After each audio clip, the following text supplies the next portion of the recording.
सर्वोपरि और महाप्रेम रस, और उस प्रेम रस का मूर्तिमान स्वरूप मेरी प्रिया त्रिपुर सुंदरी हैं। वही ललिता हैं, वही षोडशी हैं, वही कामाख्या हैं, वही राजराजेश्वरी हैं और वही हमारी राधा रानी हैं।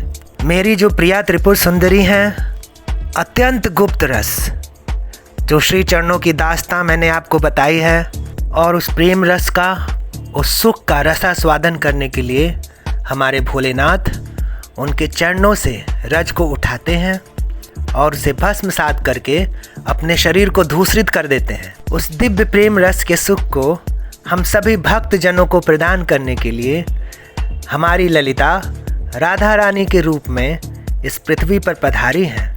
हमारी षोडशी का इस वृंदावन में आने का और कोई कारण नहीं है। जब जब हमारे प्रभु श्री हरि इस पृथ्वी पर अवतार धारण करते हैं तो आदिशक्ति त्रिपुर सुंदरी के अंश से जो प्रकट शक्तियां हैं, हमारे प्रभु श्री हरि की सेवा में वो अवतरित होती हैं। श्री ललिता जी के ही एक अंश से श्री लक्ष्मी जी हैं और उन्हीं के अंश से समस्त शक्तियां इस ब्रह्मांड में प्रकट होती हैं।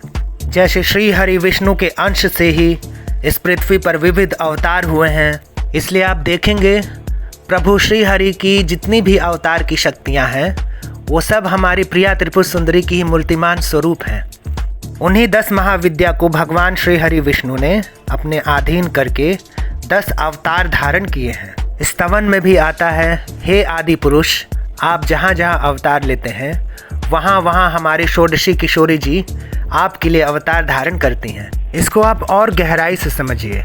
कहीं भी प्रेम उदय होता है तो वो अंश में होता है। प्रेम समुद्र हमारी प्रिया त्रिपुर सुंदरी लाडली किशोरी जी जो राधा रानी के रूप में अवतार ली हैं, वो प्रीति की सागर हैं। मेरी प्रिया त्रिपुर सुंदरी सृष्टि रचना में नहीं है, सृष्टि काल में नहीं है, सृष्टि विधान में नहीं है। नित्य वृंदावन में शोभा प्रकाशित जैसे होती है, वैसे ही नित्य बिहारी वहाँ अवतार धारण करके बिहारी जी के साथ विहार करती रहती हैं।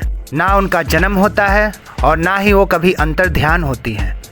वो आदि पराशक्ति कामाख्या त्रिपुर सुंदरी षोडशी किशोरी राधा रानी हैं। तो आदि ना अंत वहाँ पर विहार करती हैं, अनादिकाल से अनंत काल तक। ये नहीं कि जब सृष्टि रची गई तो भगवान भी प्रकट हुए श्री कृष्ण रूप में और फिर राधा रूप में शक्ति प्रकट हुई, फिर वृंदावन विहार हुआ। ऐसा नहीं है। वृंदावन नित्य है।